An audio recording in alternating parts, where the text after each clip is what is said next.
Good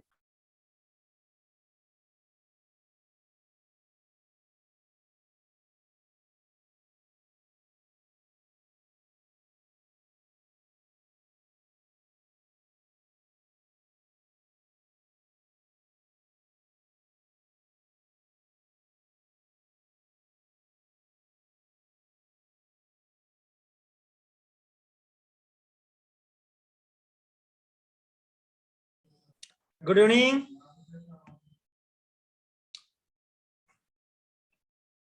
आवाज आ रही है भाई?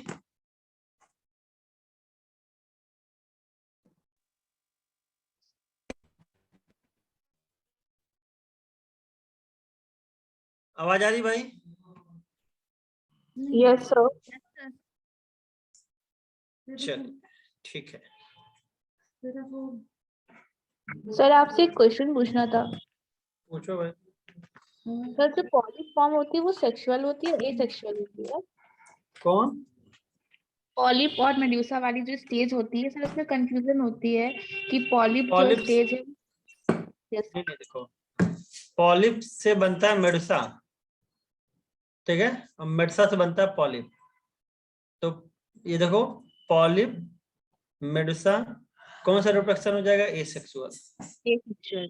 Yes sir. ठीक है ना, यानी कि पॉलिप फॉर्म में कौन सा रिप्रोडक्शन हो रहा है? एसेक्सुअल। अब मेडुसा एसेक्सुअल। से पॉलिप सेक्सुअल हो गया, तो इसमें कौन सा यस। रिप्रोडक्शन? सिंपल सा। तो सर मतलब क्वेश्चन ये आया था कोचिंग में, मतलब टेस्ट में तो ये पूछा गया था कि जो पॉलिप होता है वो सेक्सुअल या ये एसेक्सुअल? सेक्सुअल हुआ ना, ये सेक्सुअल हुआ। मेडुसा फॉर्म आपका कैसा हो गया? Sexual form. तो भाई जिसमें रिप्रोडक्शन जो होगा उस हिसाब से नाम दोगे। Okay sir, thank you sir.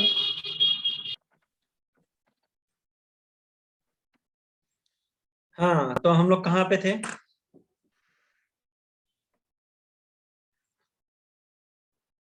बोलिए।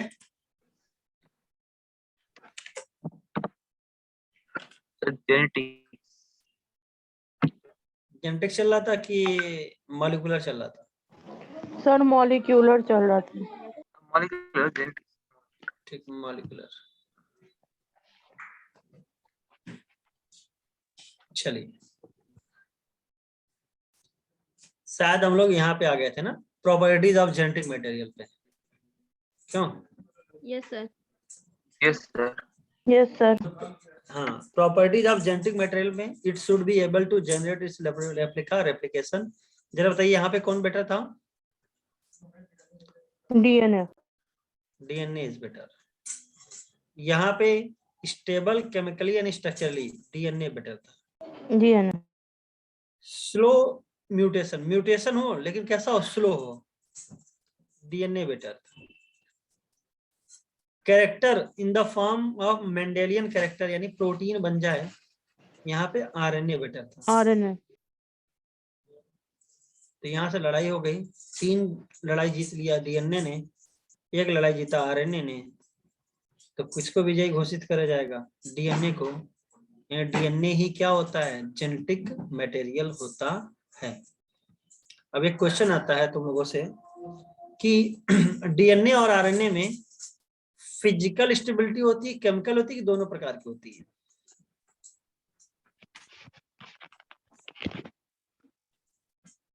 मतलब डीएनए आरएनए से या आरएनए डीएनए से जो भी स्टेबिलिटी का टर्म होता है वो फिजिकली होती है कि केमिकली होती है, या स्ट्रक्चरली वर्ड यूज कर लेते हैं, चलो केमिकली होती है, स्ट्रक्चरली होती है, कि बोथ होती है? बोथ।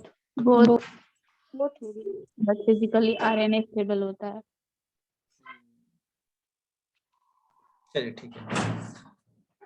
2' पे OH ग्रुप किसमें पाया जाता है? डीएनए में कि आरएनए में? आरएनए। और देखो ये वाली लाइन उस दिन आपको हमने एक्सप्लेन भी की थी। In fact the presence of thymine at place of uracil also confirms additional stability to DNA. Detailed discussion about this requires understanding of the processes of repair in DNA and you will study these processes in higher class. कब पढ़ोगे? Higher class में पढ़ोगे। लेकिन मैंने आपको biotechnology वाला आपको दिखाया था, तो बायोटेक्नोलॉजी के हिसाब से आपको बताया मैंने कि आपका जो यहां से याद करो 1963 वाला ईयर याद आ रहा है आप लोगों को। यहाँ पे डीएनए की ग्रोथ को रोकने के लिए दो प्रकार के चीजें बनी थी। एक क्या करता था, ऐड करता था मिथाइलेशन ग्रुप, मिथाइलेशन कराता था, और एक होता था जो आपका कटिंग करता था। तो वहां से मैंने आपको बताया था कि मिथाइलेशन करने से डीएनए की एक्टिविटी बढ़ती है कि घटती है? बोलिए। स्टेबिलिटी बढ़ेगी।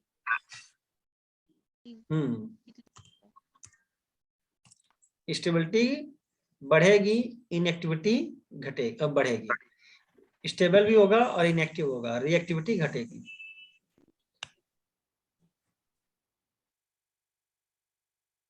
आरएनए वर्ल्ड एक बात बताओ, नया नया कोई ऑफिस खुला है तो उस ऑफिस में सिंगल पर्पज काम करने वाला बंदा चाहिए कि मल्टीपर्पज काम करने वाला बंदा चाहिए? मल्टीपर्पज। मल्टीपर्पज मतलब कि वक्त आए तो सुबह जब जाए तो अपना ऑफिस खोले तो खुद ही झाड़ू लगा ले, फिर खुद ही चाय बना के पी ले,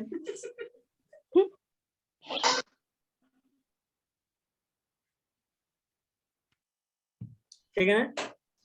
खुद ही चाय बना के पी ले, और फिर जब 9 बजे का टाइम हो जाए ऑफिस का तो बॉस की कुर्सी पर बैठ के क्लाइंट को हैंडल भी करे। तो कहने का मतलब जो इनिशिएशन समय होता है तो ऐसा बंदा चाहिए जो सारे काम कर सके। तो खोज हुई कि भैया डीएनए पहले आया कि आरएनए पहले आया, लेकिन इतना आपको समझ में आ गया कि सर यस आप सही बता रहे हो, शुरू में वही आएगा जो सारे काम लगभग लगभग कर ले, पूरा कर। हमने कहा कि जरा प्रोटीन बनाओ, तो आपको लगा कि डीएनए से आरएनए बनता फिर प्रोटीन बनता है। इसका मतलब कि आपका डीएनए आरएनए पे डिपेंडेंट होता प्रोटीन के लिए, पहला दिक्कत आई। फिर हमने कहा कि जो बॉडी के सारे काम होते हैं वो कौन करता है? एंजाइम करते हैं। और एंजाइम किसके बने होते हैं बेटा? प्रोटीन के। और कुछ एंजाइम आरएनए के बनते थे, क्या नाम था उसका? राइबोजाइम। ठीक है, तो आरएनए एक तो डायरेक्ट प्रोटीन बना सकता था और साथ ही साथ कुछ आरएनए एंजाइम की तरह काम कर सकते थे। तो जरा बताओ काम करने के लिए कौन ज्यादा बेटर दिख रहा है तुम्हें, डीएनए की आरएनए?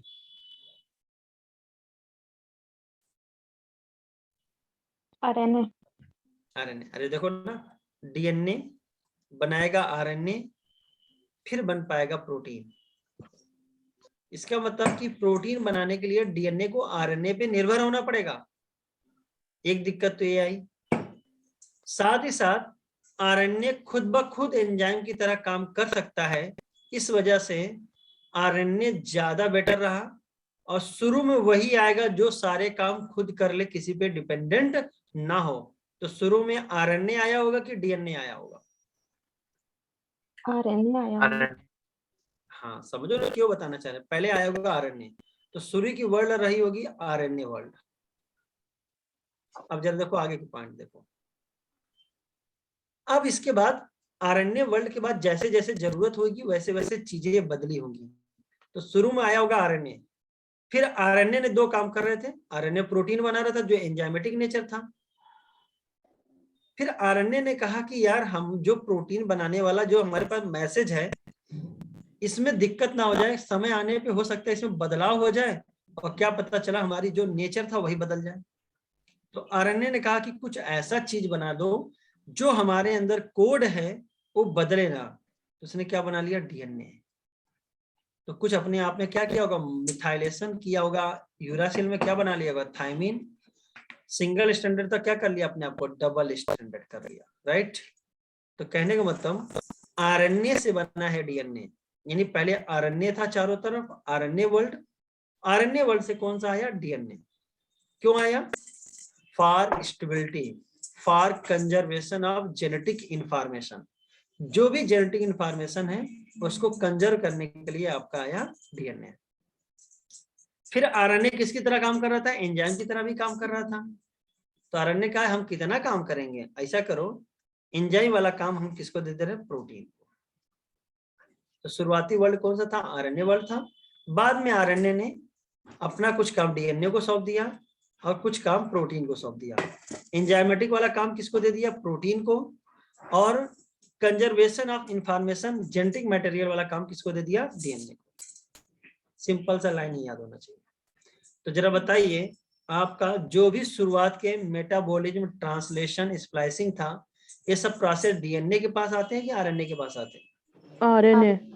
आरएनए, ठीक है। आरएनए एंजाइमेटिक था तो स्प्लाइसिंग कर सकता था।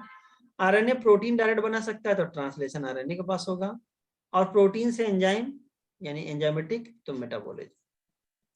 तो पहले आरएनए वर्ल्ड आया, आरएनए वर्ल्ड से आपका डीएनए आया, कंजर्वेशन ऑफ जेनेटिक इंफॉर्मेशन, और साथ ही साथ आरएनए से आपका बना प्रोटीन फॉर परफॉर्मिंग मेटाबॉलिज्म।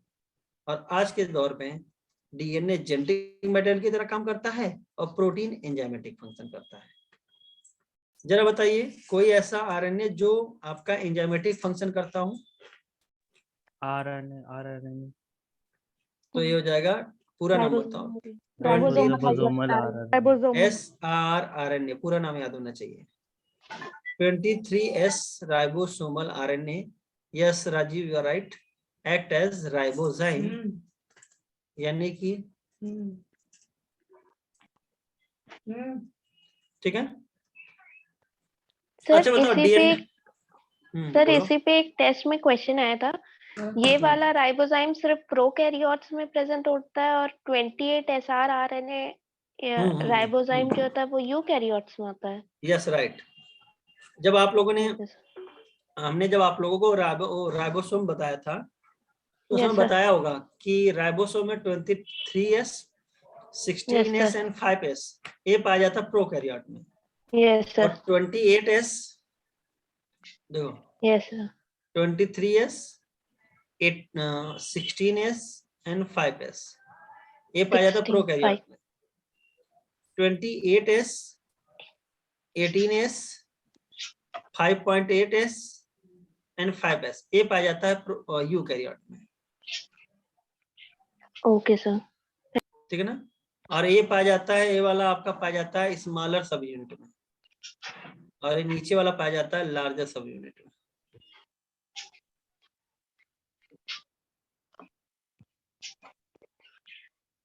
ठीक है।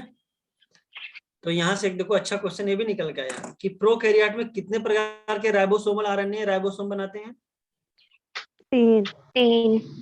और यूकैरियोट में 4। और 8 वाले कहाँ मिलते हैं? यूकैरियोट्स। प्रोकैरियोट को नहीं, यूकैरियोट। और 5S दोनों में होता है कॉमन, ये भी बड़ा बात है। ये क्वेश्चन पूछा था कौन सा राइबोसोमल आरएनए दोनों प्रोकैरियोट और यूकैरियोट दोनों में कॉमन है? ये वाला 5S। चलते हैं रेप्लिकेशन। डीएनए से DNA banana is called replication. अब आता है रेप्लिकेशन कैसा होता है, कंजर्वेटिव, सेमी कंजर्वेटिव की डिस्पर्सिव? सेमी तो हमको लग रहा है सारे बच्चों को पता है, ज्यादा टाइम वेस्ट करने की कोई बात नहीं। सर डिस्पर्सिव क्या होता है? बता रहे हैं, लिख तो रहे हैं।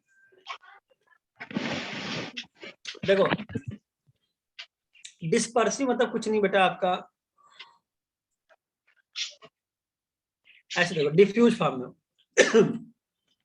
जैसे ये डीएनए का पुराना धागा है, अब इससे नया धागा बनना है आपका,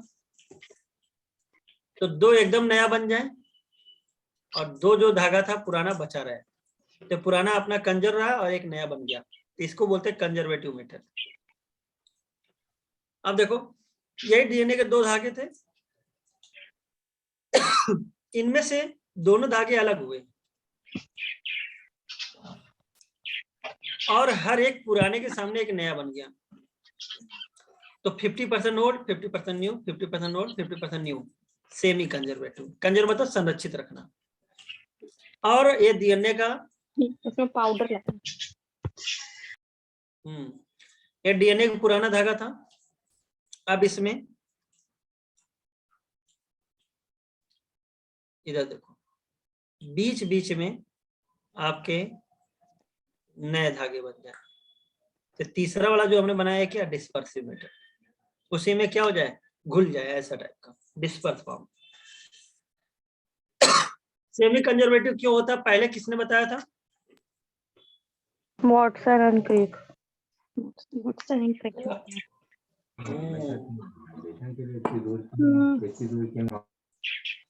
तो बताया किसने था? वाटसन एंड क्रिक ने। और एक्सपेरिमेंटली प्रूव किसने किया था सबसे पहले? मिचेल्सन एंड स्टॉल। कौन सा बैक्टीरिया लिया था बेटा? E coli bacteria. ईयर क्या था? 1958। पूरा नाम क्या है? Matthew Meselson and Franklin Stahl. अब बताओ, ई कोलाई को अगर नाइट्रोजन कंटेनिंग मीडियम में ग्रो करेंगे तो आपको पता होगा डीएनए वगैरह में क्या पाया जाता है? Nitrogenous base. और नाइट्रोजनस बेस बनाने के लिए हमें किसकी जरूरत पड़ेगी? नाइट्रोजन की। अच्छा, नाइट्रोजन कैसा होता है? नॉर्मल वेट नाइट्रोजन का कितना होता है? 14। तो एक बार बताओ, ऐसे चीजें जिसका एटॉमिक नंबर सेम हो और एटॉमिक वेट डिफर करता हो उसको हम लोग क्या बोलते हैं? आइसोटोप्स। ठीक है ना? तो इसका मतलब नाइट्रोजन 14 एंड नाइट्रोजन 15, ये सब क्या है? आइसोटोप्स हैं। और इसको क्या बोलते हैं? Higher isotopes. मतलब कि 14 लोअर है और उससे बड़ा क्या होगा? Higher, N15। दोनों में एटॉमिक नंबर क्या है? सेम है, 7 है। ठीक है। तो नॉर्मल वाले को तो आप तो जानते हो, पहचान नहीं पाओगे। लेकिन अगर आप लोग किसी मीडियम में हायर आइसोटोप ले लोगे तो इसका मतलब आपको क्या हो जाएगा? नयापन मिल जाएगा। तो पहले ई कोलाई को NH4Cl यानी अमोनियम क्लोराइड कंटेनिंग सोल्यूशन में कौन सा? N15 वाले हम ग्रो करते हैं। तो जरा बताओ, ई कोलाई बैक्टीरिया का जो भी डीएनए होगा उसमें अब जो नाइट्रोजनस बेस होगा उसमें नाइट्रोजन कौन होगा? N14 की N15 वाला? N15। तो मान लो 2 डबल स्टैंडर्ड होता है तो सब में नाइट्रोजनस बेस कैसा पाया जाएगा? N15 वाला। क्लियर? अब इसको क्या करो? नॉर्मल मीडियम में ग्रो करो। अब सेम मीडियम में ग्रो करोगे तो क्या पता चलेगा? अब नॉर्मल मीडियम में भेज दो। यानी कौन सी मीडियम भेज दो? NH4Cl कंटेनिंग कौन सा? N14 वाले NH4Cl में भेज दो। चलो ठीक है, तुमने भेज दिया। जब तुमने वहां पे भेजा तो जरा देखो, आपका ये जो डीएनए था आपको पता होगा अलग अलग हुआ होगा, और उसके सामने आपका नया वाला हर एक के सामने आ गया नया। ये हो गया N14, ये हो गया N14, और पुराना वाला क्या हो गया बेटा आपका? N15, N15। ये पहले जनरेशन होगा। तो पहले जनरेशन में इसका वेट ज्यादा होगा कि इसका वेट ज्यादा होगा? जरा सोचो। तो इसमें भाई 15-15 है तो हैवी होगा, दोनों पहले वाले। और इसमें 50-50 है तो ये कैसा होगा? इंटरमीडिएट या हाइब्रिड। ठीक है। तो एक बात बताओ बेटा, अगर कंजर्वेटिव मोड होता तो हाइब्रिड मिलता कि हैवी और लाइट मिलता? क्योंकि N14 N15 वाला अलग अलग बन जाता अगर कंजर्वेटिव मोड होता। N14 मिलता और N15 N15। तो देखो, इसका 2 मेथड मैंने बनाया। अगर ये वाला होता तो कैसा होता? कंजर्वेटिव। और ये वाला मिलता तो क्या हो जाएगा? Semi conservative.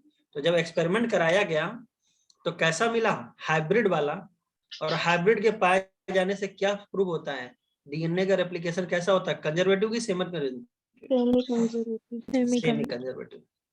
अब फिर इसमें से चारों धागा देखो अलग करो और सबके सामने नया नया बनाते चले जाओ।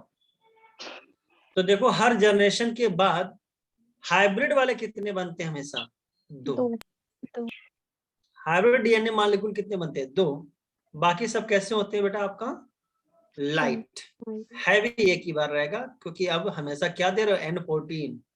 तो या तो हाइब्रिड होगा या तो लाइट होगा, हैवी नहीं होगा।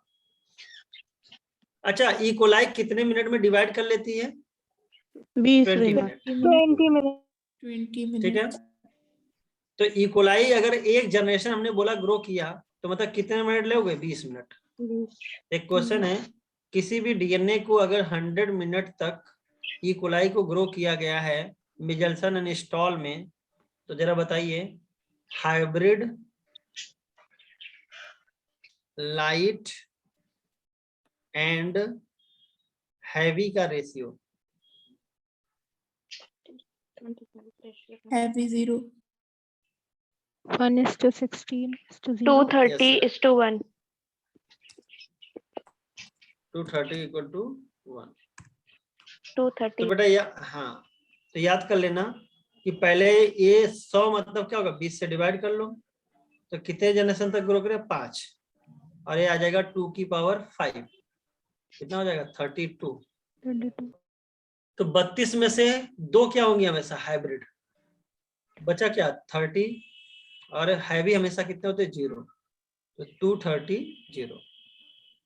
अच्छा, डेंसिटी ग्रेडियंट सेंट्रीफ्यूगेशन कौन सा लिया था, सीजियम क्लोराइड। Cesium chloride.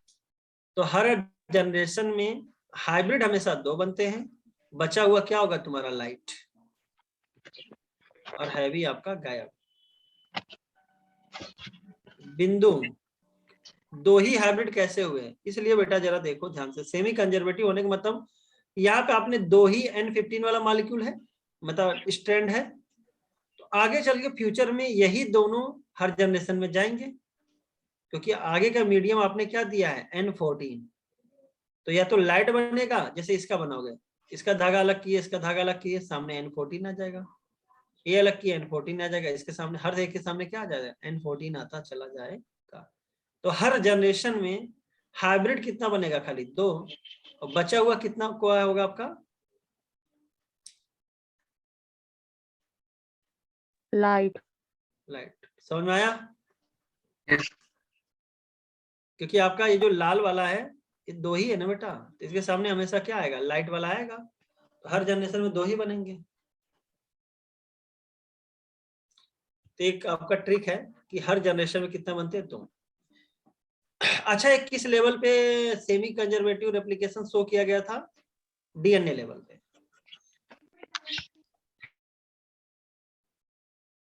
अब आता है बेटा आपका क्रोमोसोम लेवल पे।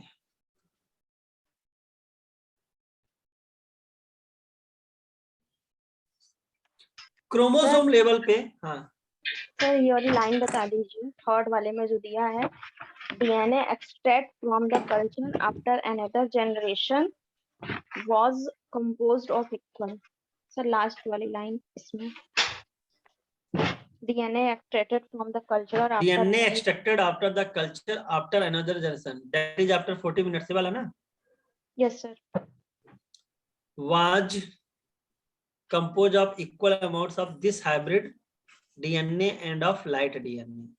ये देखो 40 मिनट बाद इसमें 50% क्या है हाइब्रिड है, और 50% क्या है लाइट है, तो दोनों के अमाउंट इक्वल है कि अलग अलग है, इक्वल है,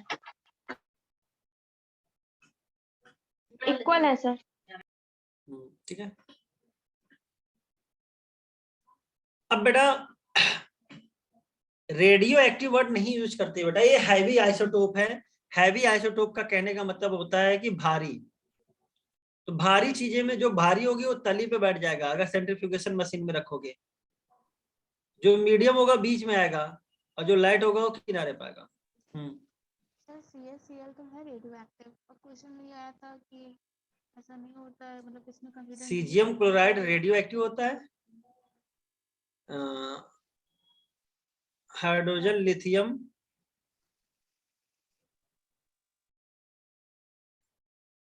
ये तो है, हाइड्रोजन लिथियम सोडियम वो पोटेशियम फ्रांसियम रुबिडियम होता है। सीजियम फ्रांसियम, फ्रांसियम होता है आई थिंक, जहां तक मुझे लगता है। Yes sir. तुम लोग की केमिस्ट्री मुझसे वीक है, पढ़ाई करो ढंग से। सही बताया था, हाँ सही आपने लास्ट ईयर बताया था मैंने सीजियम को कब रेडियो एक्टिव बोल दिया? सर, आपने बताया था क्लास। अरे ऐसा हो ही नहीं सकता बेटा, हमारे दिमाग में तो है ही नहीं, कहाँ से बता देंगे। हमने ये बोला होगा तुम्हें कि यहाँ पे रेडियो एक्टिव वर्ड नहीं यूज कर सकते हैं। ये तो सीजियम क्लोराइड आपका क्या है, डेंसिटी ग्रेडियंट वो है ना, जैसे मान लो पानी में है तो पानी का एक डेंसिटी ग्रेडियंट बनेगा, कोई जेल डाल दो तो उसका डेंसिटी ग्रेडियंट बनेगा, तो यहाँ पे जो मीडियम होता है वो क्या होता है, सीजियम क्लोराइड मीडियम होता है। और वहां पे ये जो डीएनए के मॉलिक्यूल होते हैं अपने वेट के अकॉर्डिंग क्या होते हैं, बैठते हैं, क्योंकि वहां पर जब आपका फोर्स लगेगा, सेंट्रीफ्यूजन फोर्स लगेगा, जब मशीन होगी ना तो ऐसे घिर रही है, चक्कर गिन्नी मशीन घूमती है, तो इसका मतलब कौन सा फोर्स लगेगा आपका,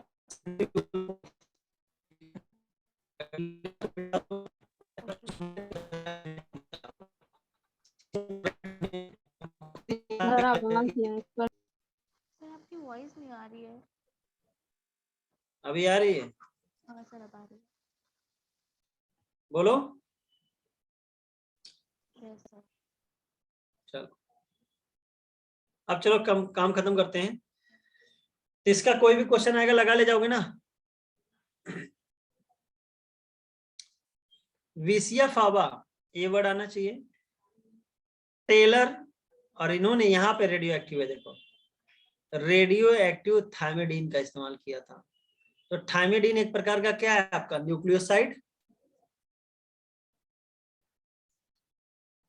और आपको पता है बेटा न्यूक्लियोसाइड में फास्फेट जोड़ दो तो न्यूक्लियोटाइड, और न्यूक्लियोटाइड ही क्या बनाते हैं आगे चल के आपका डीएनए आरएनए बनाते हैं।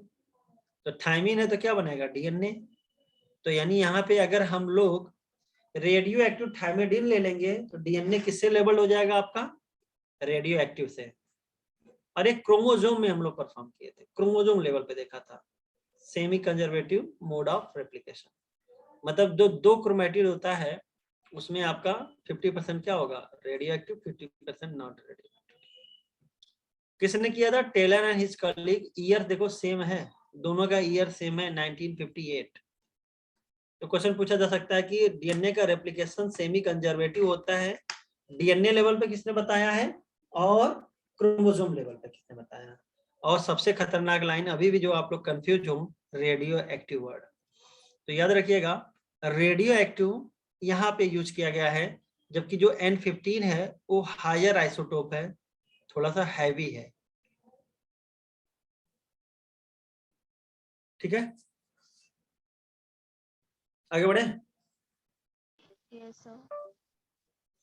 The machinery and the enzymes. तो यहाँ पे बड़ी अच्छी अच्छी लाइनें हैं भाई। In living such as E coli. अच्छा हम लोग ज्यादातर काम यहाँ पे बैक्टीरिया इकोलाई में ही देखे हैं।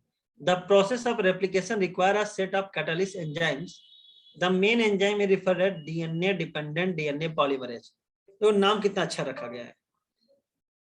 डीएनए का पॉलीमर एंजाइम क्या होगा डीएनए पॉलीमरेज। तो जो डीएनए का पॉलीमर बनाने वाला एंजाइम डीएनए पॉलीमरेज है, क्या ये डायरेक्ट एंजाइम बनाता है कि किसी पे डिपेंडेंट होता है एंजाइम बनाने के लिए, डिपेंडेंट डीएनए का पॉलीमर बनाने का?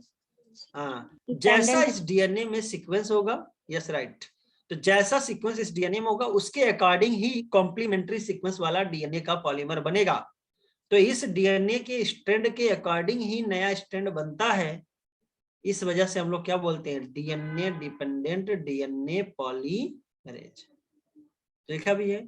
Since it uses a DNA template to catalyze the polymerization of deoxynucleotides. Nucleotide का पॉलीमर और डीएनए है तो कैसा हो जाएगा deoxy. These enzymes are highly efficient enzymes as they have to catalyze polymerization of a large number of nucleotides in a very short time. E coli में कितने total base pair होते हैं 4.6 × 10⁻⁶ बेस पेयर। ह्यूमन में कितना होता है बेटा आपका 6.6 × 10⁹ बेस पेयर। तो किसमें ज्यादा जरा बताओ ई कोलाई में कि ह्यूमन में? ह्यूमन में ज्यादा। अच्छा देखते हैं तुम्हारा दिमाग कितना चलता है। जरा बताओ ह्यूमन का कितना % आपका ई कोलाई में पाया जाता है?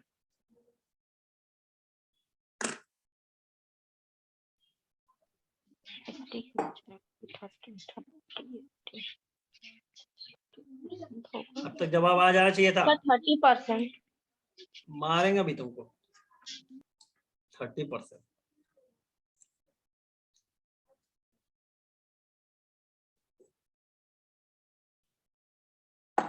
कुछ भी लो भैया 10%।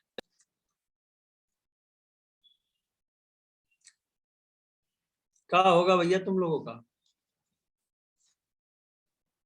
बोलो। 0.06%।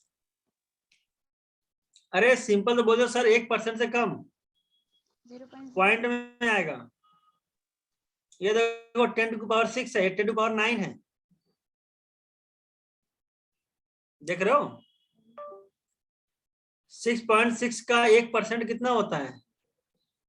यानी ये हो जाएगा ना तुम्हारा। यस 10⁻³ का वो अंतर आ रहा है, बराबर नहीं है। अगर ये 10⁻6 होता तब मानते 1% होता 6.6, तो ये तो 1% से भी कम था। और यहाँ पे क्या 10⁻9 है, ये भी देख लिया करो। सर आपने क्वेश्चन क्या पूछा था, ह्यूमन में इकोलाई का परसेंटेज को या इकोलाई में ह्यूमन के परसेंटेज को? हमने कहा था जो ह्यूमन का डीएनए कंटेंट है उसका Yes, कितना sir. % इकोलाई का डीएनए है। ठीक है सर। तो ये देख लो 10⁻9 है और एक 10⁻6 है। ये मिलियन Yes, में sir, बिलियन वो- में है। ये 10 लाख है तो ये क्या है, करोड़ में है। Yes, sir, yes, sir. वो भी कितना है, 100 करोड़। तो अंतर है बेटा, ध्यान रखिएगा। Complete the process. अच्छा कितना खतरनाक लाइन लिखी है, इकोलाई में रेप्लिकेशन के लिए टाइम कितना है, विदिन 20 मिनट। 18 मिनट्स है बेटा, देखो लिखा है।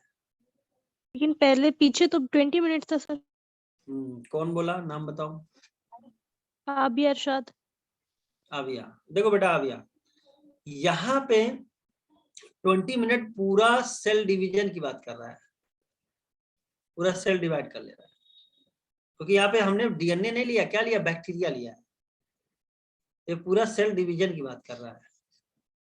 और आपको पता सेल डिवीजन में आपका इंटरफेज भी आता है और आपका एमफेज भी आता है, ठीक है ना। और यहाँ पे खाली डीएनए रेप्लिकेशन टाइम की बात कर रहा है।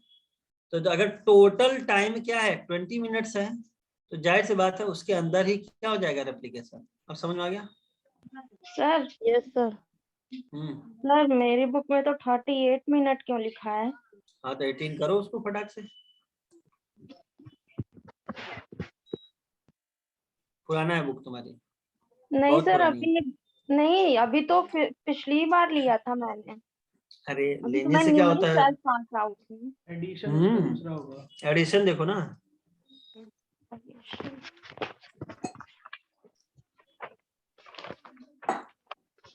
चलो छोड़ो, तो बताओ एवरेज रेट क्या आया सर है। पुराना है addition. That means the average rate of polymerization has to be approximately 2000 base pair per second. अब तुम भैया कैलकुलेट करने मत बैठ जाना, ये आएगा नहीं, ठीक है ना। लेकिन तुम्हें याद रखना है 2020 में आया था, सीधे यही आंसर था। जब 18 मिनट करोगे ना, कैलकुलेट करोगे तो इतना नहीं आएगा, ज्यादा ही आएगा, ठीक है ना। ये आपको याद करना है। अच्छा पर सेकंड पर मिनट ये भी देखना होगा।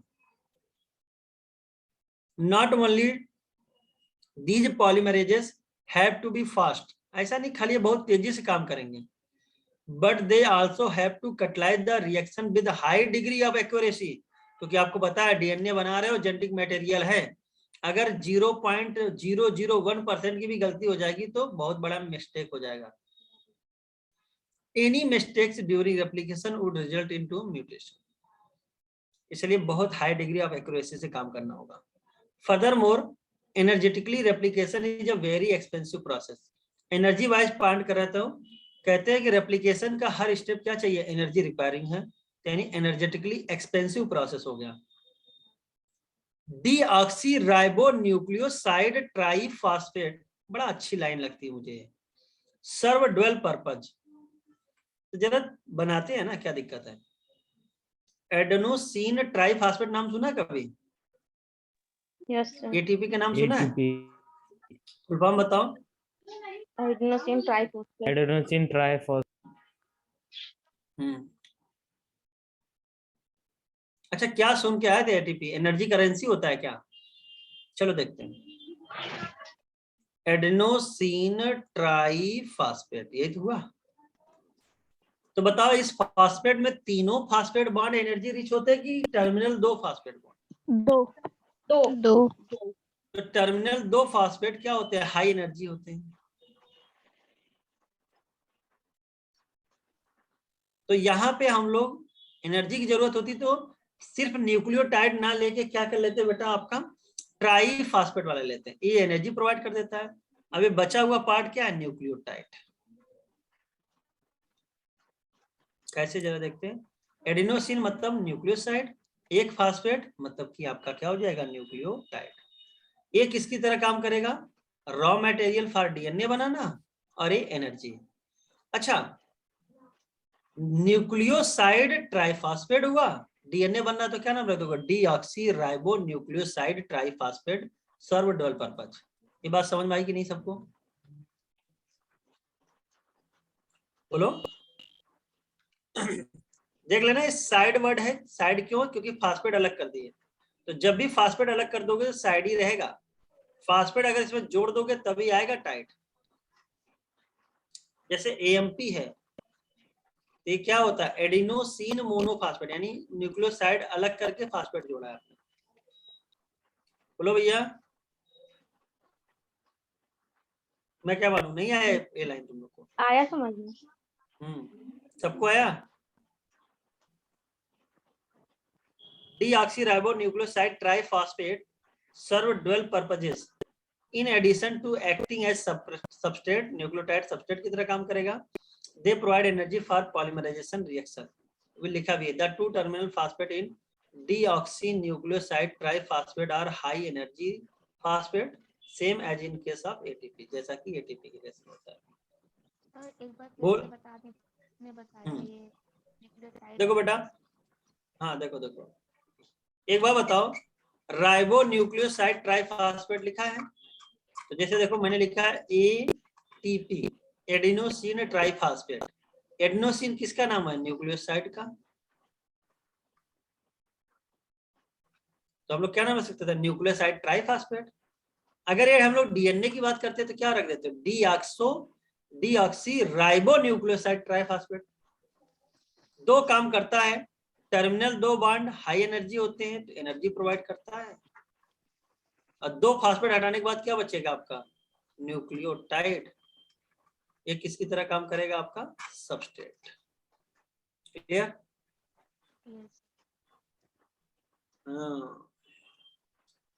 In addition to DNA dependent DNA polymerases, many additional enzymes are required to complete the process of replication with high degree of accuracy. DNA dependent DNA polymerase के अलावा और भी एंजाइम चाहिए, यहीं बगल में लिख लो, DNA ligase, हेलिकेज या अनवाइंडेज, हेलिकेज या अनवाइंडेज। तो पहला आया डीएनए लाइगेज, दूसरा आया हेलिकेज या अनवाइंडेज, और एक और लिख लो डीएनए गैरेज, या इसका नाम होता है टोपो आइसोमेरेज सेकेंड। डीएनए लाइगेज क्या काम करता है बेटा आपका, लाइगेशन मतलब जोड़ना। तो अगर कभी कभी डीएनए के टुकड़े बनेंगे तो उसको जोड़ने काम करेगा। हेलिकेज या अनवाइंडेज, बताओ डीएनए के दोनों धागे टेम्पलेट की तरह काम करते हैं, इसका मतलब दोनों धागे जुड़े रहेंगे कि खुलना चाहिए, अनकॉइल्डिंग होनी चाहिए ना। तो डीएनए के दोनों धागे क्या होने चाहिए, खुलने चाहिए। जाहिर सी बात है, खुल गया दोनों का धागा तो हेलिकेज या अनवाइंडेज बोलेंगे। तुम्हारे पास रस्सी होगी, अरे ये ऐसी रस्सियां नहीं आती जो तुम लोग चोटियां भी तो बनाती है, वैसे लड़कियां बनाती।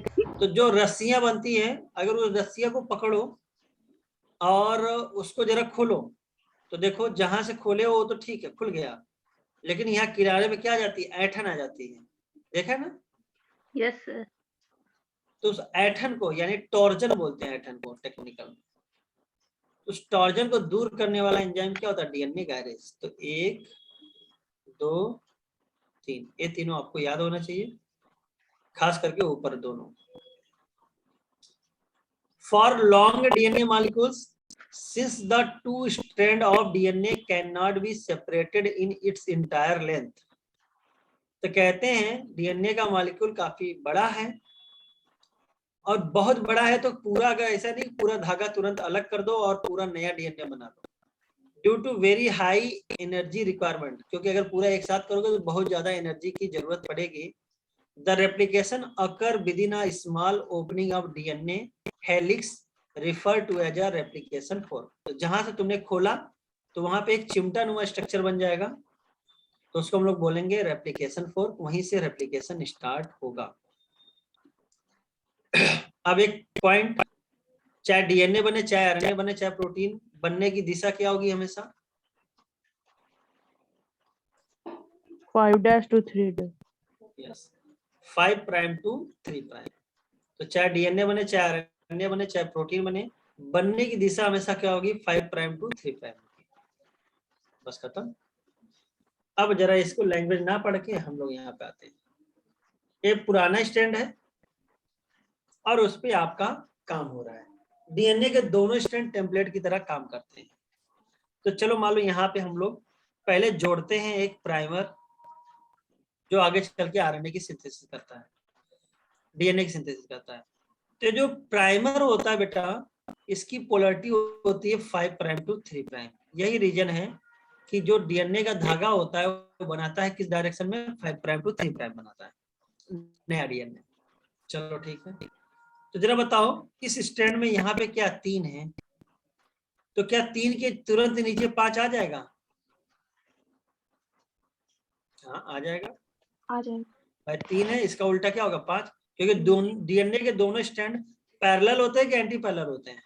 Anti parallel. अगर ये 3 प्राइम टू 5 है तो ये 5 टू 3 होगा, यानी 3 के नीचे 3 नहीं आना चाहिए, 5 आना चाहिए। तो ये जो आरएनए प्राइमर लगना है वो तो तुरंत लग जाएगा 5 टू 3। और 3 से देखो नया न्यूक्लियोटाइड ऐसे ऐसे जुड़ता हुआ चला जाएगा, क्योंकि 3' ग्रुप पे नया न्यूक्लियोटाइड जुड़ता है, सबको पता है। तो जरा बताइए 3 के नीचे तुरंत 5 और तुरंत नया डीएनए बनेगा, क्या कोई रुकावट मिलेगी? बनता चला जा रहा है, जितना खुलता जा रहा है उतना बनता चला, इधर खुलेगा और बनता चला जाएगा। तो ये कैसा हो गया? कंटिन्यूअस। और जैसे ही फोर्क खुला तुरंत बनना स्टार्ट हो गया, लीडिंग। कंटिन्यूअस भी है और कैसा बेटा आपका? लीडिंग स्ट्रैंड है। कंटिन्यूअस भी है और कैसा है? लीडिंग स्ट्रैंड है। अब जरा इसकी बात करते हैं। 5 के नीचे क्या तुरंत 5 लेके आ जाओगे? नहीं, तो थोड़ा सा वेट करेगा, थोड़ा सा खुल जाएगा धागा। जब धागा खुल जाएगा तो पीछे से लगेगा आरएनए प्राइमर। ये देखो 5', ये देखो 3', फिर पीछे से लगेगा, ये देखो 5', ये देखो 3', 5', 3'। तो जितना धागा खुलता जाएगा उतना नया नया आरएनए प्राइमर जुड़ेगा और पीछे से सिंथेसिस करेगा 5 prime to 3 prime, 5 prime to 3 prime, 5 prime to 3। तो जरा बताओ एक कंटिन्यूअस दिख रहा है कि डिसकंटिन्यूअस दिख रहा है? डिसकंटिन्यूअस। तुरंत खुलते ही स्टार्ट हो रहा है कि थोड़ा वेट कर रहा है? वेट कर रहे हैं। तो ये क्या हो जाएगा? Discontinuous lagging. बस यही क्वेश्चन बनता है और कुछ नहीं। तो क्या याद करना है? बस आरएनए प्राइमर की पोलैरिटी, बस खत्म, याद हो जाएगा। वह डीएनए के स्ट्रैंड जिसका 3 प्राइम टू 5 प्राइम पोलैरिटी होगी, उसके नीचे तुरंत आपका आरएनए प्राइमर लग जाएगा। 3 के नीचे 5 कंटिन्यूअस, 5 के नीचे तुरंत 5 नहीं लगेगा, पीछे से लगेगा, डिसकंटिन्यूअस लैगिंग। सर तो जो लीडिंग स्टैंड है उसका, वो जो उसका मेन स्टैंड है वो 5' से 3' काउंट होगा, और जो लैगिंग होगा उसका 3' से 5'। कौन सा? ये नीले वाली बात कर रही है? यस सर, नीले वाले का है। जहां से स्टार्ट करोगे दोनों को वहीं से काउंट करोगी। ओरिजिन ऑफ रेप्लिकेशन कहां से होता है? ओरी साइड से। ये आधा बना है, फोर्क एक्चुअली यहाँ से होगा, ऐसे भी तो होगा, इधर इस साइड भी होगा ना। तो यहाँ जहां से स्टार्ट होता है उसको बोलते हैं ओरी साइड। ओरी साइड से पोलैरिटी लेते हैं। तो मान लो ओरी साइड पे इसकी पोलैरिटी क्या है? 3 प्राइम है, तो नीचे तुरंत लगे कंटिन्यूअस हो जाएगा। दूसरे साइड क्या हो जाएगा? 5 प्राइम। तो यहाँ से मत गिन लेना, यहाँ से रेप्लिकेशन थोड़ी ना हो रहा है, यहाँ से हो रहा है ना। जहां से होगा वहां की पोलैरिटी लेंगे। Yes sir. और वैसे भी आपको क्वेश्चन पूछा जाएगा तो ऐसे पूछा जाएगा। अब क्वेश्चन है डीएनए का कौन सा स्ट्रैंड टेम्पलेट की तरह काम करता है? टेम्पलेट मतलब parental strand. 3 prime to 5 prime कि 5 प्राइम टू 3 प्राइम की दोनों? बोथ। हाँ दोनों कर सकता है, याद रखिएगा। तो इसमें अब मुझे नहीं लग रहा ज्यादा बताना पड़ेगा। क्लियर हो गया कि नहीं हो गया? कैसे क्लियर हो गया? अरे सबको हुआ? यस सर क्लियर है। चलो ठीक है। ट्रांसक्रिप्शन, डीएनए से आरएनए बनना क्या कहलाता है? ट्रांसक्रिप्शन। तो जरा बताओ, ट्रांसक्रिप्शन आपका जो आरएनए बनेगा वो सिंगल स्टैंडर्ड होगा कि डबल स्टैंडर्ड होगा? सिंगल। सिंगल। सिंगल होगा। तो ये हमने डीएनए बनाया है 5 प्राइम टू 3 प्राइम और 3 प्राइम टू 5 प्राइम। इससे आरएनए बनाया सिंगल स्टैंडर्ड। तो जरा तुम अपना दिमाग लगा के बताओ, नया चीज हमेशा किस डायरेक्शन में बनता था? 5 टू 3। तो जो 5' आरएनए बना होगा ये क्या? 5' से 3' बना होगा। तो जाहिर सी बात है इन दोनों में से क्या दोनों स्टैंड ने बनाया होगा कि किसी एक स्टैंड ने बनाया होगा? किसी एक ने बनाया होगा। तो खुद ही बताओ, ए बना है 5 टू 3, तो किससे बनेगा? 5 टू 3 वाले से बनेगा कि 3 टू 5 वाले से बनेगा? 3 to 5. तो कॉम्प्लीमेंट्री मतलब उसका अपोजिट, मतलब उसका कॉम्प्लीमेंट्री हो। एडेनिन सामने थायमिन, गुआनिन सामने साइटोसिन। तो ये वाला जो होगा ये किसकी तरह काम करेगा? टेम्पलेट। और ये कैसे काम करता है? कोडिंग। कोडिंग क्यों करता है बता रहा है। देखो टेम्पलेट का कॉम्प्लीमेंट्री तुम्हारा ये एमआरएनए है। जैसे मान लो टेम्पलेट में यहाँ पे ए है, तो इसमें क्या होगा? एडेनिन किससे काम करता था? यूरासिल या थायमिन? आरएनए तो यूरासिल, यू हो जाएगा। और इस टेम्पलेट का जो कोडिंग है डीएनए वाला स्टैंड यानी 5 टू 3, ये भी तो इसका क्या है? कॉम्प्लीमेंट्री। यहाँ पे क्या होगा? T T T. मान लो आगे हमने कह दिया जी जी, यहाँ पे होगा सी सी, यहाँ पे भी होगा सी सी। तो यानी कि जैसा सीक्वेंस तुम्हारा कोडिंग स्टैंड में रहता है वैसा ही सीक्वेंस तुम्हारा एमआरएनए में रहता है। खाली थायमिन की जगह क्या लगा देते हो? यूरासिल। इसीलिए इसका नाम क्या रख देते हैं? Coding strand. तो मुझे लग रहा है कि खाली एक लाइन याद होनी चाहिए आपकी, सिंथेसिस हमेशा 5 टू 3 डायरेक्शन में होती है। 5 टू 3 डायरेक्शन में करना है और डीएनए से बनाना है, सिंगल स्टैंड आरएनए बनाना है। एक ही धागा काम करेगा टेम्पलेट की तरह, 3 प्राइम टू 5 प्राइम। दूसरा क्या हो जाएगा? कोडिंग। कोडिंग और एमआरएनए के सीक्वेंस सेम होते हैं, खाली थायमिन की जगह क्या रख देते हो? यूरासिल। अगर दोनों स्टैंड काम कर लेगा तो आपको पता है कि फिर कैसा हो जाएगा? डबल स्टैंडर्ड हो जाएगा। तो डीएनए ही कहे ना, फिर आरएनए बनाता ही क्यों? और transcription unit in DNA is defined primarily by 3 region. बड़ा इंपॉर्टेंट है। कहा गया मान लो डीएनए कितना बड़ा धागा है, तो क्या सारे के सारे डीएनए से आरएनए बन जाता है कि कुछ ऐसा पार्ट होता है डीएनए का जहां से आरएनए बनता है? सर कुछ पार्ट होता है स्ट्रक्चरल पार्ट से। तो जिस पार्ट से डीएनए से आरएनए बनता है उसको हम लोग बोलते हैं ट्रांसक्रिप्शन यूनिट। क्या बोलते हैं भैया? Transcription unit.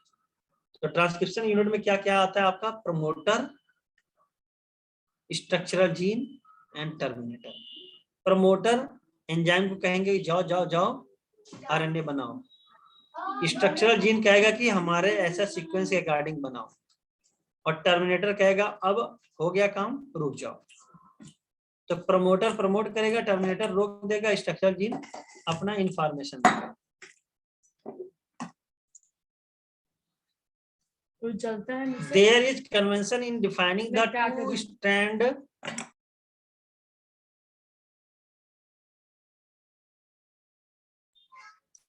since the two strand have opposite polarity and the DNA dependent RNA polymerase। हाँ देखो कितना अच्छा पॉइंट। वहां पे क्या था? डीएनए से डीएनए बनना था तो डीएनए डिपेंडेंट डीएनए पॉलीमरेज था। यहाँ पे आरएनए बनना है तो आरएनए का पॉलीमर बनाने वाला एंजाइम क्या होगा? RNA polymerase.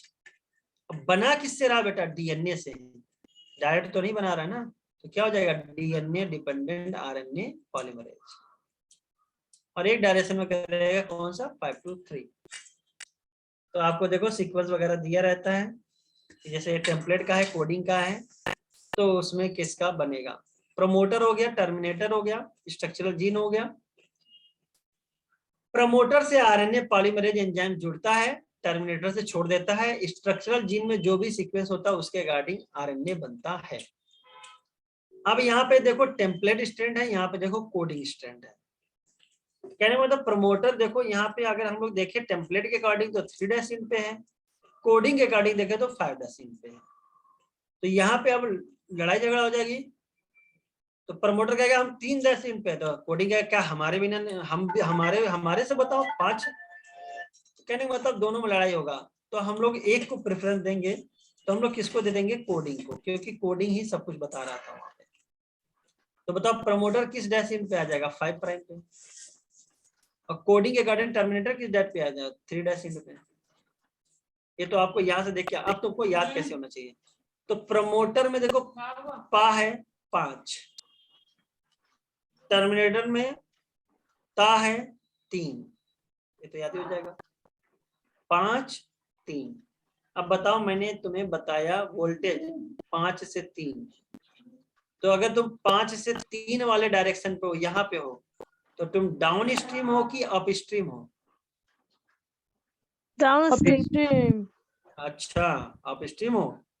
Down down downstream. अच्छा, जैसे सर मान लो ये, प्रमोटर के रिस्पेक्ट में तो अपस्ट्रीम। अरे हम ये कह रहे हैं, तुमको हमने एक धागा ऐसा बना दिया 5 से 3 की तरफ का, और हमने ये तुमको यहाँ बैठा दिया। तुम किस डायरेक्शन में हो? अप स्ट्रीम डायरेक्शन में हो कि डाउन स्ट्रीम डायरेक्शन में? डाउन स्ट्रीम, नीचे की तरफ जा रहे हो। और अगर हम तुमको यहाँ पे बैठा देते हैं इस साइड पे, ये क्या ऊपर की साइड हो, यानी अप स्ट्रीम। ठीक है, सर नहीं समझ आया। नहीं समझ में आया? नहीं तो आया इसको सर। मान लो प्रमोटर अपस्ट्रीम में ना, प्रमोटर अपस्ट्रीम में है ना सर? हाँ, प्रमोटर क्या हो गया? Up stream. और ये क्या हो गया तुम्हारा? Down stream. अरे एक बात बताओ, सिंपल से समझो ना, एक नदी बह रही है, तो नदी का क्या, यहां से इधर की तरफ बह रही नदी, ठीक है? तो नदी के इधर साइड हो, इधर साइड मतलब इस साइड हो, तो कौन से दिशा में हो? Down stream. यस और सर। इस साइड हो तो किस? Up stream. वही तो बता रहे थे। Yes sir. तो प्रमोटर किस साइड होगा? अप स्ट्रीम, ऊपर की साइड। और टर्मिनेटर किस साइड होगा? Down stream. Promoter and terminator flank पकड़ लिए हैं, जकड़े हुए हैं the structural gene in a transcription unit. और वो एक कहानी लिखी है, अपस्ट्रीम डाउन स्ट्रीम पूरा लिखी है। सर यहाँ एक लाइन है कि there are additional regulatory sequence that may be present further upstream और downstream to the promoter. Some of the property of this sequence, इसका क्या मतलब है sir? There are additional regulatory sequences that may be present further upstream or downstream to the promoter. Some of the property of these sequences shall be discussed while dealing with regulation of gene expression. जब पढ़ोगे तो वहां पे आएगा UTR, untranslated regions वगैरह आएंगे तो बताया जाएगा। हाँ, mRNA को देख के कोडिंग स्ट्रैंड कैसे डिसाइड करेंगे? तो बेटा ये याद रखिएगा कि mRNA को देख के नहीं डिसाइड किया जाता है, DNA से ही बताया जाता है। अगर mRNA को देख के बोलोगे तो जैसा सीक्वेंस mRNA का होता है, सेम सीक्वेंस उस DNA का जो भी स्ट्रैंड होगा उसका होगा। तो mRNA की पोलैरिटी क्या होती है? 5 प्राइम टू 3 प्राइम। तो DNA में भी सेम पोलैरिटी वाला जो होगा, सेम सीक्वेंस का, उसको हम लोग क्या रख देंगे? कोडिंग, क्योंकि दोनों की कोड क्या है? सेम है।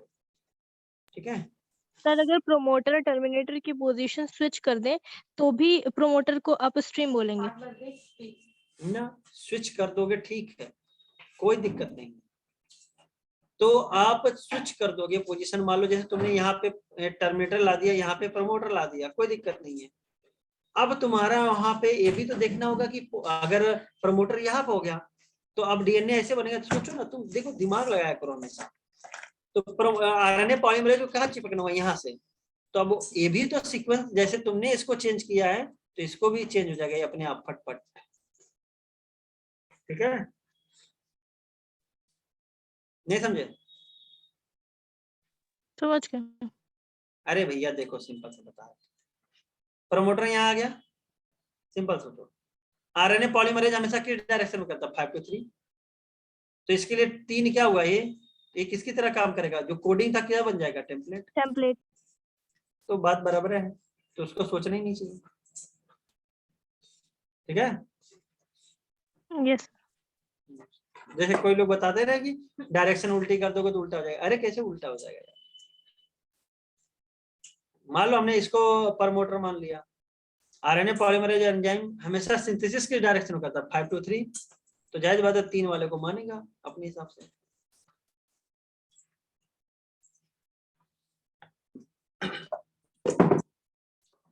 प्रमोटर पे आरएनए पॉलीमरेज एंजाइम अकेले जुड़ता है कि किसी की मदद मांगता है?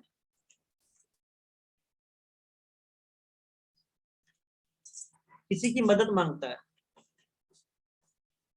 इनिशिएशन फैक्टर यूज करते हैं सर। हाँ, रो फैक्टर, इनिशिएशन फैक्टर। और आपका जो हाफ आएगा इनिशिएशन तो सर सिग्मा है ना।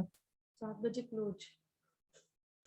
इनिशिएशन फैक्टर सिग्मा होता है, यानी सिग्मा फैक्टर शुरू हो जाओ, और टर्मिनेशन फैक्टर होता है आपका रो फैक्टर। रो फैक्टर रोक दो।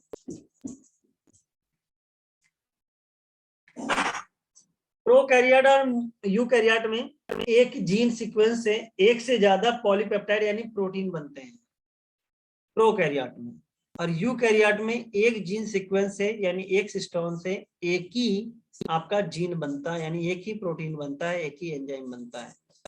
तो कौन पॉलीसिस्टानिक होता है, कौन मोनोसिस्टानिक होता है, ये आपको याद होना चाहिए। तो पी से प्रोकैरियोट पॉलीसिस्टानिक, तो मोनोसिस्टानिक कौन होगा आपका? यूकैरियोट। ठीक है, जरा बताइए डीएनए का वह छोटा सा सेगमेंट जो कोई स्ट्रक्चरल जीन की तरह बिहेव करके प्रोटीन बना दे उसको हम लोग बोलते हैं सिस्ट्रॉन। डीएनए का वह छोटा से छोटा पार्ट जो रिकॉम्बिनेशन में भाग लेता है उसको हम लोग बोलते हैं रेकॉन। और डीएनए का वह छोटा से छोटा सेगमेंट जिसमें म्यूटेशन होता है उसको हम लोग बोलते हैं म्यूटान। तो जरा बेटा बताओ इसमें सिस्ट्रॉन, रेकॉन और म्यूटान में कौन बड़ा होता है? बोलिए। Cistron sir. हाँ, सिस्ट्रॉन सबसे बड़ा, उससे छोटा रेकॉन और उससे छोटा म्यूटान।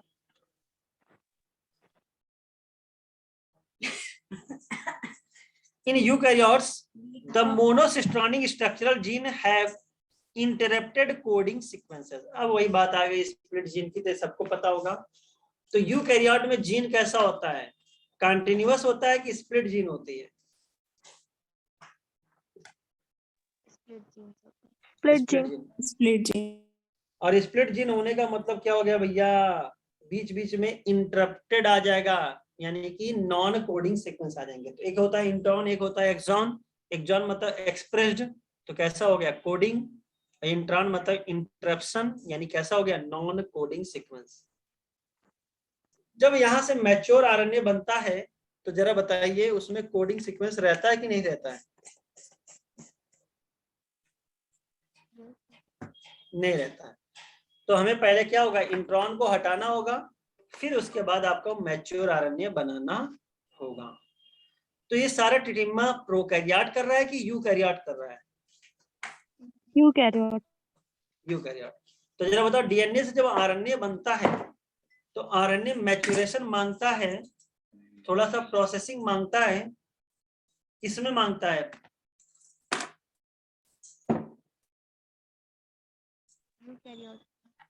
प्रोकैरियोट में कि यूकैरियोट में?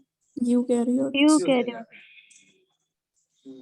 Types of RNA and process of transcription. RNA कितने प्रकार के होते हैं? 3। नाम?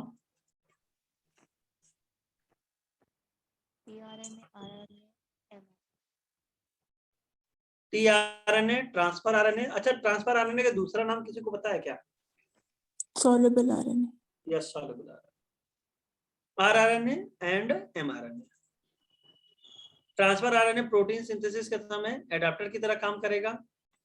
मैसेंजर आरएनए डीएनए की भाषा लेके जाएगा, और राइबोसोमल आरएनए स्ट्रक्चरल की तरह काम करेगा जहां पे आरएनए से प्रोटीन बनेगा।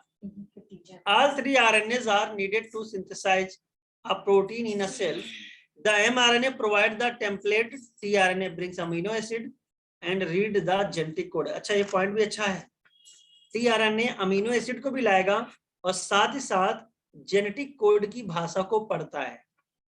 वही रूल ऑफ कॉम्प्लीमेंटरिटी, जैसे मान लो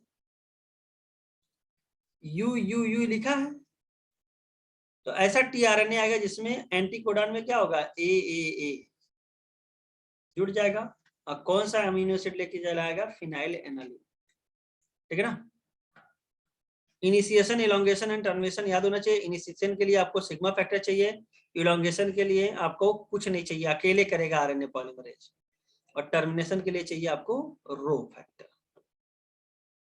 अच्छा, डीएनए को खोलने के लिए हेलिकेज या अनवाइंडेज चाहिए, लेकिन आरएनए को ओपन करने के लिए क्या चाहिए, डीएनए। जब डीएनए से नहीं आरएनए नहीं, डीएनए से जब डीएनए बना, रेप्लिकेशन हुआ, तो आपका एंजाइम आया था हेलिकेज या अनवाइंडेज। अब डीएनए से जब आरएनए बन रहा है, तब भी तो डीएनए के धागा को खोलना पड़ेगा, तभी तो बनेगा। तो यहाँ पे खोलने का काम कौन करता है, डीएनए डिपेंडेंट आरएनए पॉलीमरेज। हाँ, ये आरएनए पॉलीमरेज दो काम करते हैं। जैसे जिप का मतलब वो होता है बटन नुमा होता है, उसको आगे बढ़ाते जाओ खुलता चला जाएगा। तो जिपर लाइक मैनर में आरएनए पॉलीमरेज दो काम करता है यहाँ पे। एक तो डीएनए के स्ट्रैंड को ओपन भी करता है, और साथ ही साथ बेटा नया आरएनए पॉलीमर बनाता है। ये भी पॉइंट अच्छा रहा, 2020 में क्वेश्चन आया था, तो देखो लिखा है ना, it somehow also facilitates opening of the helix. It मतलब कौन हो गया आपका, RNA polymerase. Only a short stretch of RNA remains bound to the enzyme. Once the polymerase reaches the terminator region, the nascent RNA falls off. So the RNA polymerase, this result in termination of transcription. अब question पूछा गया, क्या RNA polymerase अकेले सारा ये काम कर लेगा, तो नहीं। आपने बोला इनिशिएशन के लिए rho factor, sigma factor, elongation के लिए कोई फैक्टर नहीं, और टर्मिनेशन के लिए आपका रो फैक्टर की जरूरत होती है। अब बैक्टीरिया और यूकैरियोट में थोड़ा, यानी प्रोकैरियोट और यूकैरियोट में लड़ाई हुई। In bacteria since the mRNA does not require any processing to become active, क्योंकि आरएनए वहां का क्या होता है, जैसे बना मैच्योर रहा। सबसे बड़ी बात क्यों, क्योंकि आपको पता होगा कि वहां पे जीन कैसे होते हैं, स्प्लिट नहीं होते हैं। सारे सीक्वेंस कैसे होते हैं, एक्सप्रेस यानी कोडान होते हैं। And also since transcription and translation takes place in same compartment. अच्छा बताओ, प्रोकैरियोट में क्या कंपार्टमेंटलाइजेशन पाया जाता है? नो सर, नहीं पाया जाता। यानी कि क्या जैसे यहाँ पे यूकैरियोट में डीएनए से आरएनए कहाँ बनता है बेटा, आपका न्यूक्लियस में। प्रोटीन कहाँ बनता है, साइटोप्लाज्म में। तो कंपार्टमेंट अलग अलग है, लेकिन आपको पता है यहाँ पे तो ना न्यूक्लियस है ना कुछ, सब एकदम फ्री एक ही जगह काम हो रहा है। तो जैसे ही डीएनए से आरएनए बनता है, उसी के साथ तुरंत स्टार्ट हो जाता है प्रोटीन बनना। तो बैक्टीरिया में चीजें क्या आसान है। तो in bacteria since the mRNA does not require any processing to become active, and also since transcription and translation take place in the same compartment, there is no separation of cytosol and nucleus in bacteria. Many times the translation can begin much before the mRNA is fully transcribed. RNA थोड़ा सा ही बनता है कि तुरंत ही आपका translation start हो जाता है। तो consequently परिणाम स्वरूप the transcription and translation can be coupled in bacteria। अच्छी लाइन मिली, coupled। लेकिन आपके यूकैरियोट में ऐसा नहीं है। एक तो यूकैरियोट में जो अलग अलग प्रकार के आरएनए होते हैं, उसको बनाने के लिए अलग अलग प्रकार के आरएनए पॉलीमरेज चाहिए, पहला दिक्कत तो है। और साथ ही साथ यूकैरियोट में आपका कंपार्टमेंटलाइजेशन होता है, यानी न्यूक्लियस में आरएनए बनता है, और फिर आरएनए न्यूक्लियस से निकल के कहाँ पे जाना पड़ेगा उसको, साइटोप्लाज्म में ट्रांसलेशन के लिए। तो वहां पे कपल्ड भी नहीं होता। सर तो ये कह सकते हैं कि ट्रांसक्रिप्शन और ट्रांसलेशन एक ही साथ होता है बैक्टीरिया में? एक ही साथ में कपल्ड, कि थोड़ा सा मान लो ट्रांसक्रिप्शन हो गया तो हो सकता है कि पीछे से ट्रांसलेशन स्टार्ट हो जाए। कपल्ड मतलब जुड़ा हुआ, एक साथ बोले मतलब हमेशा ऑलवेज फीलिंग आएगी। जैसे देखो मान लो इतना आरएनए बन गया, हो सकता है पीछे से इसका प्रोटीन बनना स्टार्ट हो जाए। ऐसा क्यों हुआ? क्योंकि यहाँ पे कोई सेपरेशन नहीं था, कोई कंपार्टमेंटलाइजेशन नहीं था। तो there are at least 3 RNA polymerase in nucleus. किसमें? प्रोकैरियोट में कि यूकैरियोट में? यूकैरियोट। अच्छा बताओ, प्रोकैरियोट और यूकैरियोट में सिंपल कौन है, कॉम्प्लेक्स कौन है? कॉम्प्लेक्स यूकैरियोट में। तो जो कॉम्प्लेक्स होगा वो थोड़ा सा अपने आप को टिकलमबाजी तो करेगा ही करेगा। तो इसमें 3 प्रकार के आरएनए पॉलीमरेज होते हैं, 1, 2, 3, जो ट्रांसक्राइब करते हैं all the types of RNA. तो 1, 2 and 3।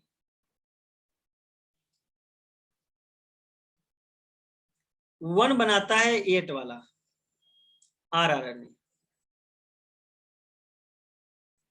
2 को देखो, अगर 2 में हम जोड़े तो H बनता है ना, ऐसे 2 को जोड़ दो तो H बाउंड्री से, तो 2 बनाता है HN आरएनए।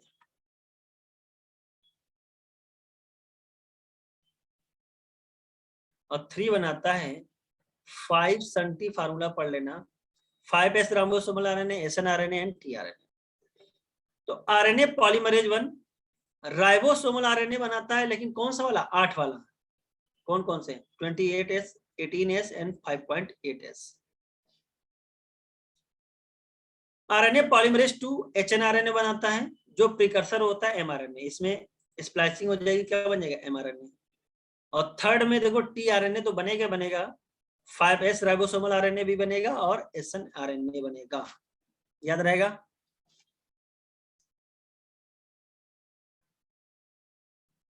बोलो।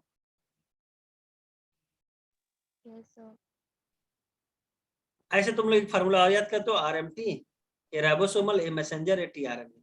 ये आपका पूरा कंप्लीट इंफॉर्मेशन नहीं देता, लेकिन हम जो आपको बता रहे हैं ये आपको कंप्लीट इंफॉर्मेशन देता है कि आरएनए पॉलीमरेज 1 से 8 वाला यानी 28S, 18S and 5.8S ribosomal RNA. RNA polymerase 2 में ऐसे जोड़ दोगे तो H आता है, HN आरएनए बनेगा, जिससे आगे चल के क्या बन जाएगा आपका? mRNA। और थर्ड में T है तो टीआरएनए तो बनेगा।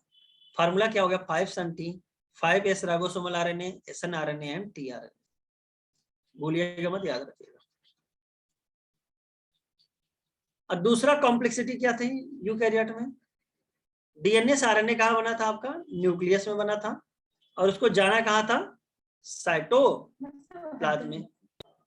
तो जब डीएनए से आरएनए जो न्यूक्लियस में बना था, उसको जब साइटोप्लाज्म में भेजा गया, तो बताओ आरएनए कहता है कि देखो हम न्यूक्लियस से साइटोप्लाज्म में तभी जाएंगे जब हमारे साथ कुछ नहीं होता। जैसे तुम किसी को टॉफी वगैरह दो, या किसी को बाहर भेजना होता तो उसको चॉकलेट, टॉफी या कुछ ना कुछ देते हो, लालच देते हो, या उसके साथ कहते हो अच्छा सुनो बाहर जा रहे हो, टोपी वोपी पहना दे, पूछ लगा दे तुम्हारा, घुस देते हैं, ऐसा कुछ। तो ये जो न्यूक्लियस से साइटोप्लाज्म में जो डीएनए जाता है,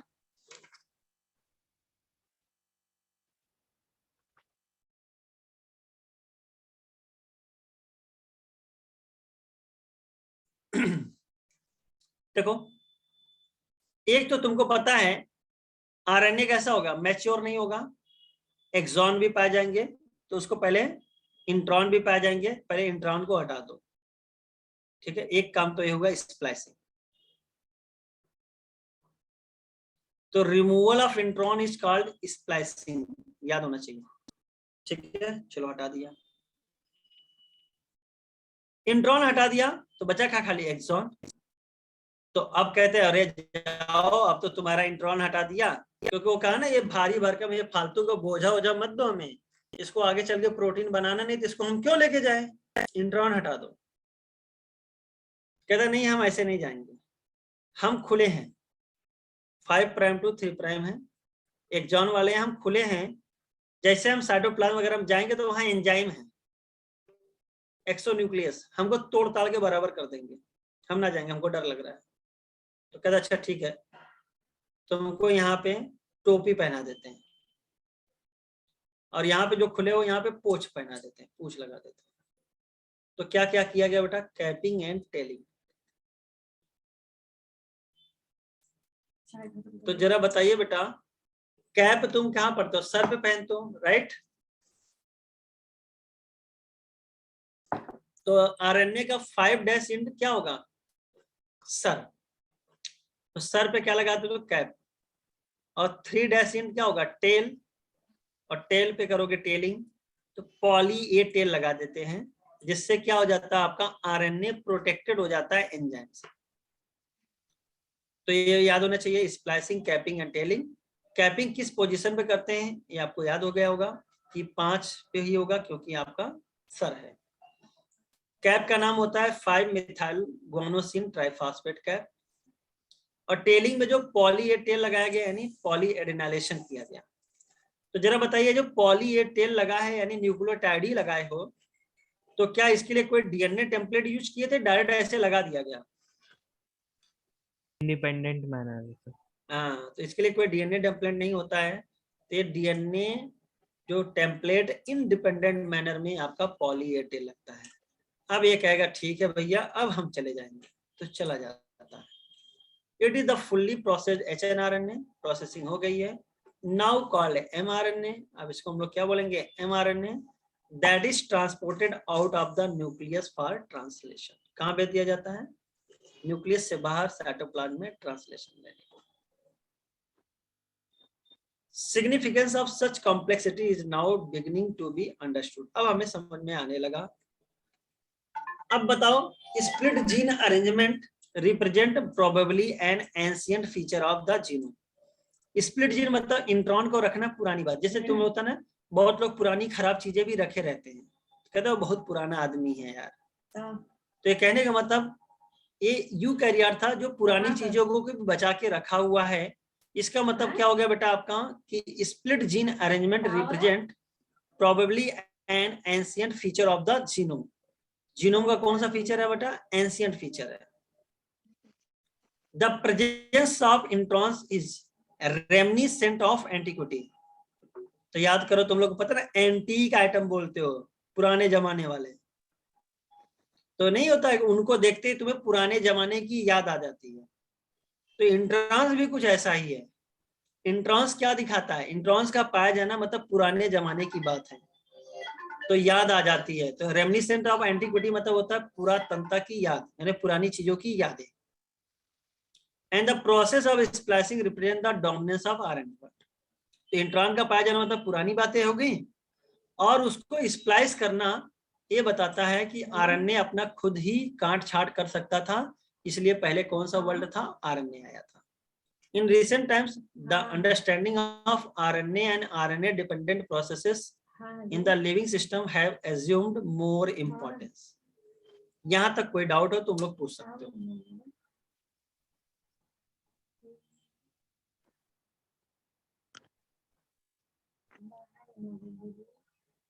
No doubt. किसी को कोई डाउट नहीं? So, what is the meaning of futile? क्या? फ्यूटाइल? Yes. क्षणिक, क्षणभंगुर। मतलब अरे व्यर्थ क्या? व्यर्थ व्यर्थ सर, व्यर्थ मतलब?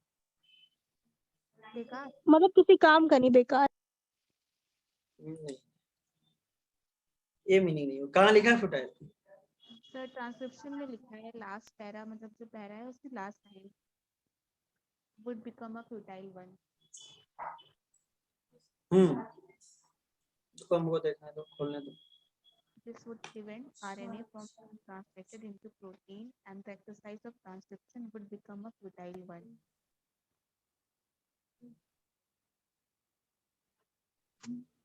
तो यही मतलब होता है व्यर्थ।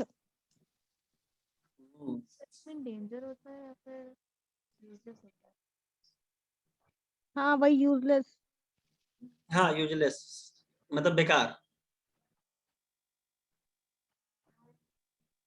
कहाँ पे लिखा है? ट्रांसक्रिप्शन तो यहाँ से स्टार्ट होगा ट्रांसक्रिप्शन यूनिट से ऊपर।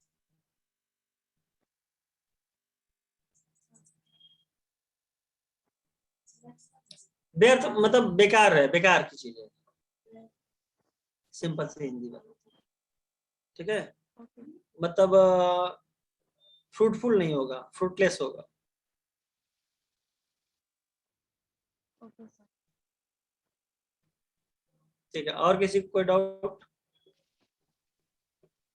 ठीक है, जेनेटिक कोड तो आप खुद पढ़ लोगे, बस ये याद कर लेना बेटा। Salient feature of genetic code are as follows. Codon कैसे होते हैं? ट्रिपलेट। अच्छा, कोडान अगर सिंगलेट होते तो कितने बनते कोड? 1 2 3 4, ये तो बनते हैं। अगर डबलेट होते तो जरा कितने बनते? 16 सीक्वेंस बनते।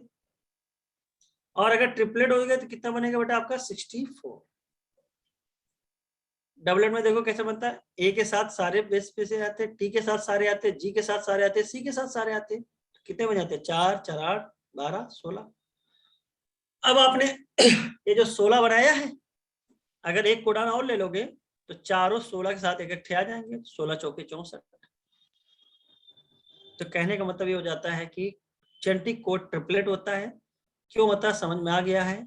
क्योंकि आपको पता है प्रोटीन कितने प्रकार की होती हैं, जो अमीनो एसिड कितने प्रकार की होती है जो प्रोटीन बनाती है? 20 प्रकार की। अगर जेनेटिक कोड सिंगलेट होता तो 4 कोड जो कि 20 प्रकार के अमीनो एसिड को कोड नहीं कर पाता। डबलेट होता तो 16 होती, तब भी इनसफिशिएंट होता। इसका मतलब कैसा होना चाहिए? ट्रिपलेट होना चाहिए, 64 होना चाहिए, जो आपका 20 टाइप ऑफ अमीनो एसिड को क्या कर सकता है? कोड कर सकता है। और यहाँ से एक चीज और समझ में आ गई कि एक अमीनो एसिड के एक से ज्यादा कोडान हो सकते हैं क्योंकि संख्या ज्यादा है। तो 64 में से 3 क्या होते हैं? स्टॉप कोडान, नॉनसेंस कोडान, मतलब ये किसी भी अमीनो एसिड को कोड नहीं करते हैं। बाकी 61 कोडान्स मिलके ये 20 प्रकार के अमीनो एसिड को कोड करते हैं। इसका मतलब एक अमीनो एसिड के एक कोडान भी हो सकते हैं या एक से ज्यादा कोडान भी हो सकते हैं। ये लिखा है some amino acid are coded by more than one codon, hence the code is degenerate। degenerate मतलब सेम। सपोज दैट, यहाँ पे देखो फिनाइल एनालिन के लिए UUU एंड UUC दोनों किसको कोड करते हैं? फिनाइल एनालिन के लिए। तो तुम्हारे पास UUU आए या UUC आए, तुम्हारे लिए दोनों एक ही हो गया ना, दोनों सेम कोडान है, मतलब सेम चीज को कोड कर रहे हैं। इसका मतलब क्या हो जाएगा? तुम कहोगे अच्छा अच्छा दोनों सेम है, तो क्या हो जाएगा? डीजनरेट वर्ड यूज करते हैं। डीजनरेट वर्ड आपने पढ़ा होगा, जब पढ़ा होगा आप लोगों ने स्ट्रक्चर ऑफ एटम में। स्ट्रक्चर ऑफ एटम में जैसे मान लो ए हो गया PX, ए हो गया आपका PY, ए हो गया PZ। कहते ये जो ऑर्बिटल हैं इनकी एनर्जी लेवल सब क्या है? सेम है, इसलिए हम लोग इसको क्या बोलते हैं? डीजनरेट। आवाज आ रही है? क्या बोलते हैं? डीजनरेट। तो डीजनरेसी ऑफ कोडान मतलब क्या होता है? एक कोडान के, एक अमीनो एसिड के एक से ज्यादा कोडान, और सारे कोडान आपस में क्या है? बराबर है। कोडान जो mRNA में रहते हैं, क्या उसमें कोई फुल स्टॉप कामा वगैरह रहता है? मनीष सर। हाँ हेलो, विजय सर बोल रहा हूँ। जी सर बताएं। 1 मिनट जरा से बच्चों से एक चीज पूछनी थी, पूछ लें? पूछिए। बेटा ये बताइए क्या नाम से कल मिश्रा जी के 7:30 से 9 क्लास है, 9 बजे से मैं पढ़ा दूं? यस सर, कोई दिक्कत नहीं, जब आप फ्री हो। 9 से 10 सवा 10 तक मैं 10:30 तक मैं पढ़ा दूंगा। ठीक है सर। मैं अपनी क्लास लगवा ले रहा हूँ क्योंकि उसमें लगी नहीं है, तो मैं लगवा ले रहा हूँ। ठीक बेटा? ठीक है सर। ठीक सर बेटा। आज ही, सर आज की बात है? नहीं आज नहीं बेटा, कल। कल यस सर। कल मिश्रा जी की केवल लगी है 7:30 से 9, कल एक क्लास है केवल। ठीक है सर। तो कल हम भी पढ़ा देंगे। Yes sir. ठीक है बेटा, मैं लगवा ले रहा हूँ अपनी क्लास। यस सर, लगवा लीजिए। ठीक बेटा, थैंक यू।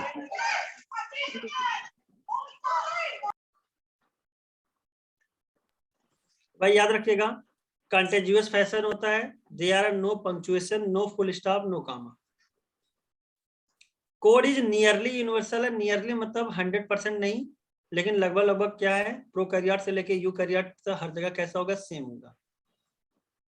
लेकिन कुछ एक्सेप्शंस हैं, जैसे कि माइटोकॉन्ड्रियल कोडान्स थोड़े अलग होते हैं और कुछ प्रोटोजोन के भी कोडान अलग होते हैं।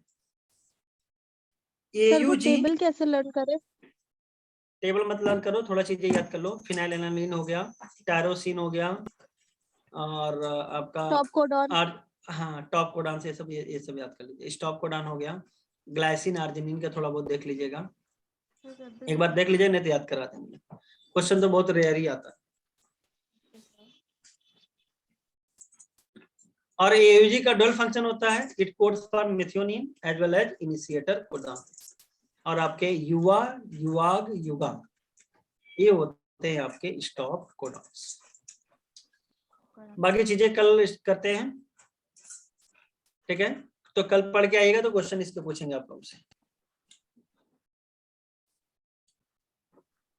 ठीक है?